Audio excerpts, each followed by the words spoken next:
রাত গভীর হওয়ার পর বাবা আমাকে বলেন, বৌমা, আমি পড়ে গিয়েছিলাম, কোমরে ব্যথা পেয়েছি, যদি একটু মালিশ করে দিতে তাহলে হয়তো একটু আরাম পেতাম। আমি শ্বশুরকে তখন আমার বিছানায় শুইয়ে দিই। তারপর যা ঘটল আপনি কল্পনাও করতে পারবেন না, কারণ আমার জীবন একেবারে ভেঙে পড়েছিল। বিয়ের 3 মাসের মাথায় আমার স্বামী হঠাৎ করেই এক দুর্ঘটনায় মারা যান। আমার বাবার বাড়ি ভীষণ গরিব, অনেক কষ্ট করে বিয়ে দিয়েছিলেন আমার বাবা, কিন্তু বিয়ের 3 মাসের মাথায় স্বামী হারিয়ে আবার বাবার বাড়ির দরজায় এসে দাঁড়াতে হয়। আমার বাবার বাড়িতে মা নেই, সেই জন্য ভীষণ ভয় করত। বাবা যদি কিছু বলেন কার আঁচলে মুখ লুকাবো। ঘরে সৎমা আছেন, সেই জন্য ভয়টা একটু বেশি। তারপর হঠাৎ একদিন আমার শ্বশুর আমাদের বাড়িতে আসেন। তিনি এসে বাবার সামনে বলেন, আমি চাই আপনার মেয়েকে আবার আমার বাড়িতে নিয়ে যাব, যদি আমাকে দেন। তখন আমার সৎমা রাজি হয়ে যান, কিন্তু বাবা বলেন, এখন আপনার ছেলে নেই, তাহলে ওকে নিয়ে কি করবেন? আমার সৎমা তখন বাবার সাথে ঝগড়া শুরু করেন আর বলেন, এত কথা কিসির? উনি বলছেন নিয়ে যাবেন, নিতে দাও। ওনার বাড়ির বউ, ছেলে মারা গেছে, তাতে কি হয়েছে? এটা তো ওর শ্বশুর বাড়ি, যেতে তো পারি। মায়ের ঝগড়ায় বাবা আর কিছু জিজ্ঞেস করেননি, এক কথাই বলে দিলেন, মেয়েটি যদি সুখী থাকে তাহলে বাবা হয়ে আমি অনেক খুশি, আপনি ওকে নিয়ে যান। তখন আমার শ্বশুর আমাকে বলেন, নাও কাপড় চোপড় নিয়ে এসো। আমার সৎ মায়ের সমস্ত অন্যায় অত্যাচার সহ্য করে আমি আমার শ্বশুরের বাড়িতে থাকতে বাধ্য হই। বাড়ি গিয়ে পৌঁছানোর পর আমি আমার ঘরে জামা কাপড় পাল্টাচ্ছিলাম। তখন আমার শ্বশুর এসে আমার ঘরে ঢোকেন আর বলেন, বৌমা, একটু চা করে নিয়ে আসো। শ্বশুরের কথায় আমি তাড়াতাড়ি রান্না করে চা করে নিয়ে আসি। বসে বসে চা খেতে খেতে তিনি বলেন, তুমি তো জানো এই বাড়িতে আমি একদম একা। আমার ছেলে ছিল একমাত্র সন্তান। তোমার শাশুড়িও অনেক আগে মারা গেছে, সেই জন্য আমি তোমাকে এই বাড়িতে নিয়ে এসেছি, যাতে আমি বুঝতে না পারি যে এখানে আমি একা আছি। আমি বললাম, বাবা, আপনি একদম চিন্তা করবেন না, আমি তো আপনার পাশে থাকবো মেয়ের মতো। তখন আমার শ্বশুর বলেন, আমি জানি তুমি আমার পাশে থাকবে, কারণ তোমার সৎমা তোমাকে ওই বাড়িতে কখনো শান্তিতে থাকতে দেবে না। এইভাবে কিছুদিন চলে যায়। 4 মাস পর একদিন রাতে আমি আমার রুমে শুয়েছিলাম।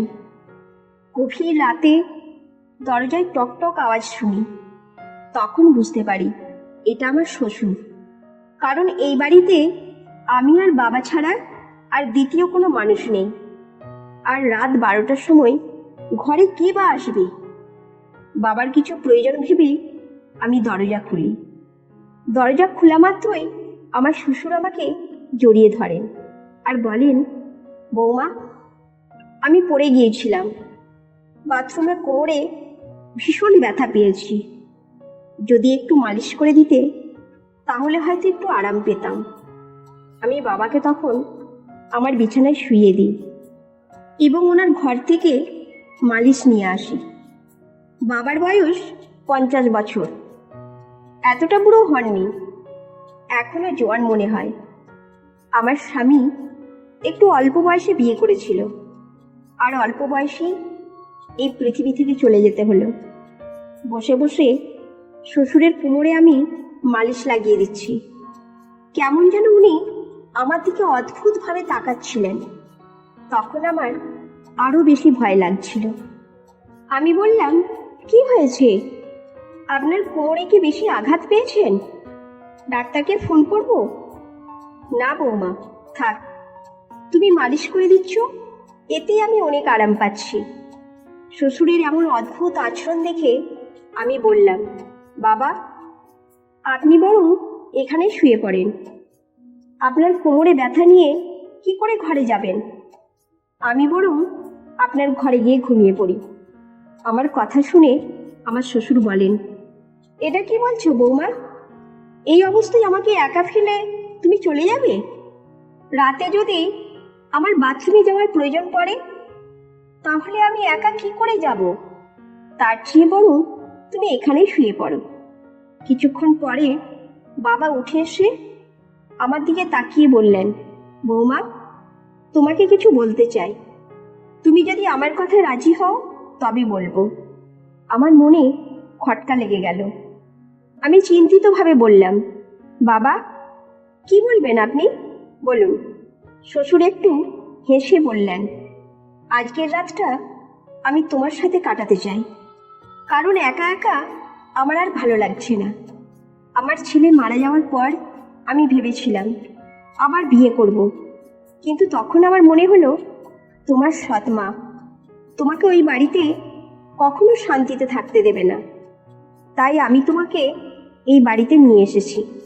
শ্বশুরের কথায় আমি ভীষণ অস্বস্তি বোধ করছিলাম, কিন্তু তার কথায় বিরোধিতা করার সাহস পাইনি। ভয়ে আমি আমার ঘরের সোফায় শুয়ে পড়লাম। ঘুম আসছিল না, ভীষণ ভয় হচ্ছিল। বৌমা মনে হচ্ছে তোমার কাছে খারাপ কিছু চাইনি। আমি চাই তুমি আমাকে বিয়ে করে নাও, তাহলে কেউ আর কিছু বলতে পারবে না। আমি শ্বশুরকে বলি, বাবা আপনি এসব কি বলছেন?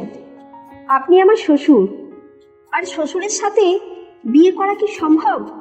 শ্বশুর বললেন, দেখো বৌমা, আমি মানছি যে একসময় আমি তোমার শ্বশুর ছিলাম, কিন্তু 5 মাস হয়ে গেছে তোমার স্বামীর মৃত্যুর। এখন আমাদের মধ্যে আর তেমন কোনো সম্পর্ক নেই। আমি একা, তুমিও একা। আমরা একে অন্যের সঙ্গী হতে পারি। আমার মন বিশৃঙ্খল হয়ে উঠল। বাবার এমন প্রস্তাব শুনে আমি কিছু বলতে পারলাম না। একদিকে সৎ মায়ের অত্যাচার, অন্যদিকে শ্বশুরের অদ্ভুত আচরণ। রাত পেরিয়ে গেল। পরের দিন সকালে শ্বশুরের কথাগুলো নিয়ে অনেক ভেবেছিলাম। নিজের পরিস্থিতি বিশ্লেষণ করছিলাম। শ্বশুরের প্রস্তাব আমার কাছে অসম্ভব মনে হলেও বাস্তব পরিস্থিতি আমাকে বাধ্য করছিল কিছু একটা সিদ্ধান্ত নিতে। বাবার কাছে গিয়ে কথা বলার সাহস পাইনি, কারণ জানতাম বাবার কথা শোনার পর আমার জীবনে নতুন সমস্যা আসতে পারে। একদিন সন্ধ্যায় শ্বশুরের সাথে আবার কথা বলার সুযোগ পেলাম। তিনি বললেন, বৌমা আমি তোমার কাছে খারাপ কিছু চাইনি, শুধু চাই তুমি আমার জীবনের সঙ্গী হও। আমি একা থাকতে পারি না, তোমার সঙ্গেই আমার জীবন সম্পূর্ণ হবে। আমি অনেক ভেবে বললাম, বাবা আমি আপনার প্রস্তাবে রাজি, কিন্তু একটাই শর্ত, আমাদের মধ্যে সবসময় সম্মান ও ভালোবাসার সম্পর্ক থাকবে। আপনি আমাকে মেয়ের মতো সম্মান করবেন, আর আমি আপনাকে বাবার মতো শ্রদ্ধা করব। শ্বশুর বললেন, আমি তোমার শর্ত মেনে নিচ্ছি, তোমার সম্মান সবসময় বজায় রাখব। আমরা বিয়ে করলাম। সমাজের চোখে এটি অস্বাভাবিক হলেও আমরা দুজনেই নিজেদের পরিস্থিতি মেনে নিয়েছিলাম। আমাদের সম্পর্ক ধীরে ধীরে গভীর হয়ে উঠল। শ্বশুর আমার প্রতি যত্নশীল ছিলেন। তিনি আমার সমস্ত দায়িত্ব নিলেন। আমি তার প্রতি শ্রদ্ধাশীল হয়ে উঠলাম। আমরা একসাথে নতুন জীবন শুরু করলাম। শ্বশুরের সাথে সম্পর্কে নতুন রূপ আমাকে নতুন জীবনের পথে নিয়ে গেল।